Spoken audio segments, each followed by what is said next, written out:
에듀윌 유료 회원만의 라이브 클래스. 여러분의 두 번째 시간 보겠습니다. 이제는 이제 머리 제대로 갑니다. 자, 정신 차리시고 이번에 합격진도 나갑시다. 누구세요? 전 애들 교수인데요. 제가 늘 가까이 있으니까 이번엔 합격. 집에서도 학원처럼 공부하는 혜택. 오직 에듀윌 유료 회원에게만. 우와, 진짜 가까이 계시네요.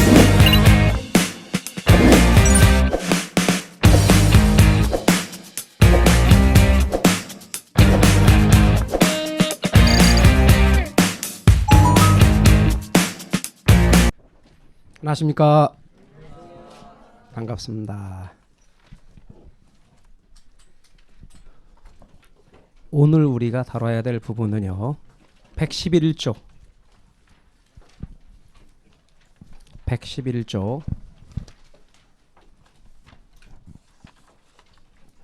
부동산 증권 부분에 해당됩니다.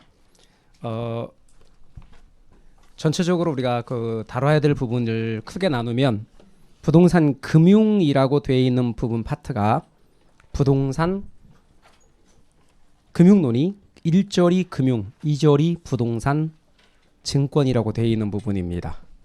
오늘 우리가 쭉 다뤄야 될 부분을 나열하면 이렇게 쭉 나열할 게 많은 것일수록 오히려 이렇게 내용 들어가 보면 쉽습니다. 주제들이 되게 많은 것 같지만 제일 첫 번째 저당의 유동화라고 하는 것을 이야기할 거고요. 두 번째는 부동산 증권에 대해서 이야기할 건데 그 부동산 증권 중에서 주택저당 증권에 대해서 이야기를 할 겁니다. 부동산 증권, 그냥 부동산 증권이라고 쓸게요. 자, 그 중에서 주택저당 증권이라고 하는 부분을 이야기를 할 것입니다. 요로 해서 금융 이야기할 거고요. 세 번째는 부동산 개발 관리론에 가서 부동산 이용이라고 하는 부분에 대해서 이야기할 거고, 네 번째는 부동산 개발에서 부동산 개발의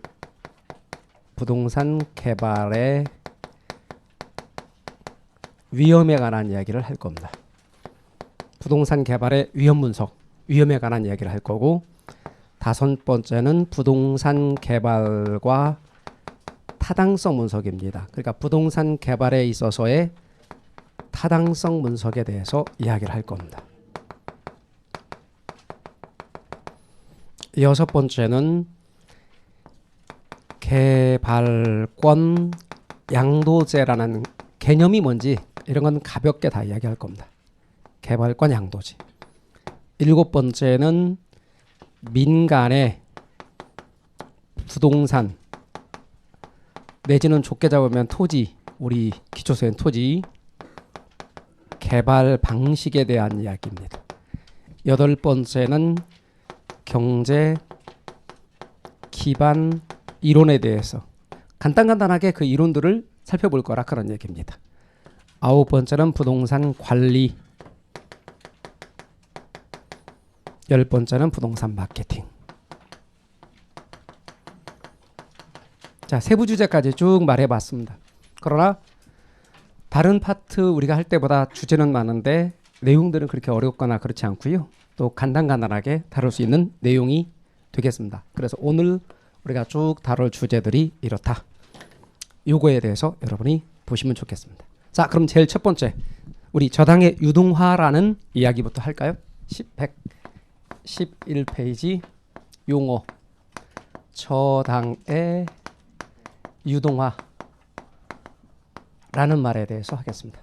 자, 용어 설명이요. 우선 유동화라는 말이 뭐냐는 거죠. 용어 유동화라는 말의 용어. 그 다음에 또 하나는 유동성이라는 용어. 이것을 우리가 이야기를 해보겠습니다. 첫 번째는 유동성이라는 용어, 두 번째는 유동화라는 용어. 이것에 대해서 여러분이 아셔야 됩니다. 자, 유동성이라고 하는 것은 변화 가능성을 가리키는 겁니다. 변화 가능성. 그러니까 쉽게 말하면 우리 현실에 존재하는 것 중에서 다른 것으로 변화 가능성이 제일 뛰어난 거. 그게 뭐냐 이거죠. 그런데 이렇게 물으면 질문의 의도를 잘 몰라서 답을 잘 못해요. 그래서 아주 더 쉽게 말하면 지금 이 순간 여러분이 탁 떠오르는 어떤 물건, 뭐 갖고 싶은 것도 괜찮고 아무거나 하나 말해봐요. 자동차로 바꾸기가 가장 쉬운 게 뭐 있어요? 돈이라면 돈. 먹고 싶은 걸 말해도 돼. 내가 뭐하고 먹고 싶은 뭐하고 바꾸기가 가장 쉬운 게 뭐냐? 돈. 그래서 돈 그 자체를 뭐라고 한다? 유동성이라고 해요. 따라서 앞으로 유동성이라고 하는 건 뭐다? 뭐로 이해하면 된다? 돈으로 이해하면 된다. 근데 돈은 학술 용어는 아니에요. 그러니까 돈과 학술 용어 똑같은 용어는 그냥 가장 쉬운 용어가 현금. 따라서 앞으로 여러분은 유동성 이퀄 현금으로 생각하시라. 돈으로 생각하시라. 아셨죠? 그럼 유동성이 뛰어나다. 그럼 돈과 바꿀 수 있는 정도가 높다. 유동성이 낮다. 돈과 바꿀 수 있는 정도가 떨어진다. 말뜻 이해가 되셨죠? 그럼 유동화라는 말은 뭐로 이해하시면 된다? 현금화로 이해하셔라. 유동화란 돈으로 바꾸는 것. 이해가셨죠? 유동화 이퀄 현금화로 이해하셔라. 그리고 유동화와 현금화는 같은 말로, 그 다음에 유동성과 부동산학에서는 어떤 말을 같은 말로 이해하시면 되냐면 환금성을 같은 말로 이해하십시오. 그러면 유동성 그 자체가 뭐다? 현금이라고 그랬죠? 그러면 유동성과 똑같은 말로 어떤 말을 이해하시면 되냐면 환금성을 이해하시면 됩니다. 그래서 앞으로 유동성, 이거는 다른 말로 뭐라고도 표현한다? 부동산 학에서는 환금성으로 표현한다. 그리고 이거 자체가 결국은 뭐냐면 현금을 가리킨다고 생각을 하시면 되겠습니다. 이렇게. 자, 그러면 여러분 앞으로 아주 쉽게 어떤 것의 경우에서 환금성이 높다라는 말은 현금으로 바꿀 수 있는 정도, 유동성이 높다. 그 말은 현금으로 바꿀 수 있는 정도가 높다. 그리고 유동성이 풍부하다라는 말 쓰거든요. 유동성이 풍부하다는 말은 돈이 풍부하다. 시중에 유동성이 넘쳐난다. 돈이 풍부하다. 시중에 돈이 많다. 돈이 많이 풀렸다. 이런 표현입니다. 아셨죠? 자, 그렇다면 우리는 어떤 것에 대해서 이야기를 할 거냐면 이런 것을 얘기할 거예요. 자, 1,000억짜리 빌딩, 이걸 얘기해 볼 거예요. 1,000억짜리 빌딩. 이게 이제 얼마냐면 1,000억이에요. 저는 뭐 강의를 오랫동안 하면서 강남 쪽에서 많이 강의를 오랫동안 했어요. 그러면서 사실 뭐 저는 큰 욕심은 없고요. 옛날부터 그런 생각을 했었어요. 강남에 이렇게 대로에 보면은 빌딩들이 하나 있잖아요. 이런 거 하나 가졌으면 좋겠다. 이런 소박한 이런 그 꿈이 있었어요. 그래서 길가 가서 물어봤었어요. 그냥 길 지나가는 사람들 물어보면 아는 게 아니라서 그런 걸 전문적으로 거래하시는 그런 분이 있다고 그래서 물어물어 소개해서 한번 아는 사람 통해서 이렇게 물어봤어요. 저런 건 얼마 정도 하느냐. 그랬더니 길가에 옛날 얘기예요. 요즘 얘기 아니에요. 저런 거 얼마 정도 하냐. 그냥 1,500억 정도 한다. 그런 옛날에 아주 옛날의 얘기입니다. 1,500억 정도 한다. 그런 얘기를 듣고 마음을 접었어요. 그래요. 제가 맨날 말씀드린 것처럼 매월 200만 원씩 저금하면 어떻게 될까? 뭐 이런 거 생각도 만날 해봤거든요. 그래서 100억을 모으는데 200만 원씩 매월 저금하면 416년 걸리더라고요. 그래서 이 생에는 안 되겠더라 이런 생각을 접었습니다. 그래서 어쨌거나 1,000억 정도 되는 요 빌딩인데 요게 돈 내고 살 수 있는 사람이 많지 않아요. 그러니까 쉽게 말하면 덩치가 큰 건 뭐가 어렵다? 돈으로 바꾸기 어렵다. 그 말이에요. 여러분 왜 경기가 안 좋으면 소규모 부동산, 다시 말하면 중소형 아파트 같은 것이 시장에서 오히려 더 시장성이 높은가? 이유는 경기가 안 좋으면 사람들이 돈이 없죠? 그러면 50평 이상 큰 평수 같은 경우는 사기가 어렵잖아요. 그렇죠? 그러니까 근데 한 25평, 30평 이렇게 초반 이렇게 되는 것들은 그래도 사기가 쉽죠. 그러다 보니까 뭐가 쉽냐면 현금화가 쉬운 거죠. 이해가셨죠? 그래서 유동성이 보다 높은 거예요. 그래서 빨리 돈으로 바꿀 수 있다. 그런데 얘는 너무나 가격이 고가이기 때문에 돈으로 바꾸기 어렵다. 그러니까 이거는 뭐가 떨어진다? 아주 유동성이 떨어지는 거예요. 다시 말하면 유동화가 어려운 거지. 그러면 유동화가 어떻게 이렇게 가격이 고가인 물건을 어떻게 현금화할 수 있을까? 또는 유동화시킬 수 있을까? 하는 방법은 쪼개는 거예요. 쪼개는 거예요. 그럼 어떻게 하냐면 1억짜리 몇 개로 쪼개면 돼요? 아니 1,000억이니까 1,000개 이렇게 1,000개로 쪼개면 돼요. 그래서 천억 원이니까 이렇게. 그러니까 천억을 내고 살 수 있는 사람들은 많지 않지만 1억을 내고 살 수 있는 사람들은 꽤 많다고요. 그러면 이게 부담스럽다면 이걸 더 쪼개면 되지.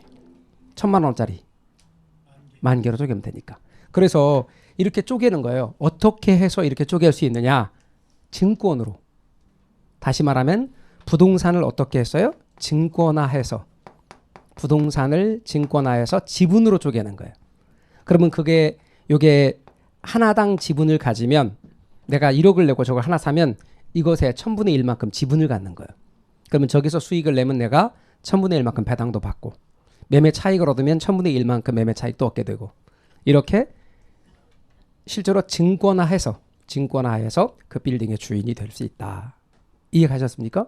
그래서 여러분 방금과 같이 아주 고가인 이 빌딩의 경우를 부동산 같은 것을 증권화함에 따라서 유동화시킬 수 있다. 근데 유동화가 꼭 증권화를 통해서만 가능한 건 아니죠. 그렇죠? 그러니까 우리는 이렇게 말할 수 있겠죠. 만약에 포함관계를 굳이 말해 본다면 유동화라는 개념을 여기다가 둔다면 이 유동화는 증권화를 통해서도 유동화가 가능하다. 이렇게 할 수 있어요, 없어요? 있죠? 그리고 이 증권화하는 부동산을 증권화하는 대표적인 예로서 우리가 앞으로 쭉 계속해서 공부하고 많이 듣게 될 마치 처음 들을 때는 외계말 같은 MBS라는 게 있어요. MBS 이렇게. 그리고 얘를 이렇게 말할 거예요. 주택저당증권 이렇게. 주택저당증권 이렇게 말할 거예요. 그리고 우리가 앞으로 공부에 아주 많은 주제가 얘가 될 겁니다. 금융론에서. 말뜻 이해가 되셨나요? 자, 그래서 앞으로 MBS 주택저당증권은 부동산 증권화의 가장 대표적인 예다. 이렇게 여러분 알고 계시면 돼요. 자, 그러면 이제 우리는 저당의 유동화라는 개념이 있는데 저것을 좀 더 잘 이해하기 위해서 우리 저당시장의 구조에 대해서 잠깐 이야기를 하려고 해요. 페이지를 넘기시면 저당시장의 구조라는 것이 있어요. 112쪽. 저당시장의 구조에 대해서 이야기를 하고자 하는데요. 이 저당시장의 구조를 여러분이 잘 이해하는 것이 좀 중요합니다. 그래서 저당시장에 대해서 좀 이야기를 하면서 저당의 유동화 이야기를 좀 해봅시다. 자, 우선 먼저 저당시장과 관련된 이야기입니다. 자, 이렇게 구분하고 얘를 뭐라고 할 거냐면 갑돌이라 할 건데 갑돌이는 요 집을 살려고 그래요. 자기가 갖고 있는 돈이 얼마냐면 5천만 원이랍니다. 5천만 원 갖고 있는데 이 집이 얼마냐면 1억 5천이래요. 그러면 얼마가 있어야 되냐면 1억 있어야 돼요. 1억이 더 있어야 되거든요. 그래서 갑돌이 생각은 어떻게든지 힘이 들겠지만 1억을 은행에서 대출받아서 내가 갖고 있는 5천만 원과 합쳐서 1억 5천 주고 저걸 사볼까 생각한다는 거예요. 옛날 같으면 꿈도 못 꿀 얘기지만 요즘에는 그게 가능했다고요. 왜 가능하게 되느냐? 우선 먼저 얘가 차입자라고 합시다. 차입자. 그리고 어디로 가서 돈을 빌리려고 하냐면 제가 은행 그랬는데 얘가 금융기관, 주택금융기관, 금융기관 그렇게 해봅시다. 자, 금융기관을 찾아가서 야 1억 좀 빌려주라 그렇게 했단 말이에요. 그러면 이제 1억이라는 돈이 이렇게 대출이 이루어질 수 있죠. 1억이라는 현금이. 그냥 대출하지 않고 여기에 저당권 설정하겠죠. 그러니까 이쪽에 저당권이라는 것이 갑니다. 자, 그리고 이렇게 저당대부라고 그래요. 이렇게 주택을 담보로 자금을 대출받았습니다. 집 살려고 돈 빌리는 이것을 저당대부라고 해요. 이 부분을 우리는 저당시장 중에서 1차 저당시장이다. 이렇게 말을 해요. 1차 저당시장이다. 이렇게 말해요. 1차 저당시장에서는 어떤 일이 벌어지냐면 집 사기에 돈 빌리는 것. 이게 가능해요. 그러니까 그거를 우리는 아까 제가 뭐라고 말씀드렸냐면 저당대부.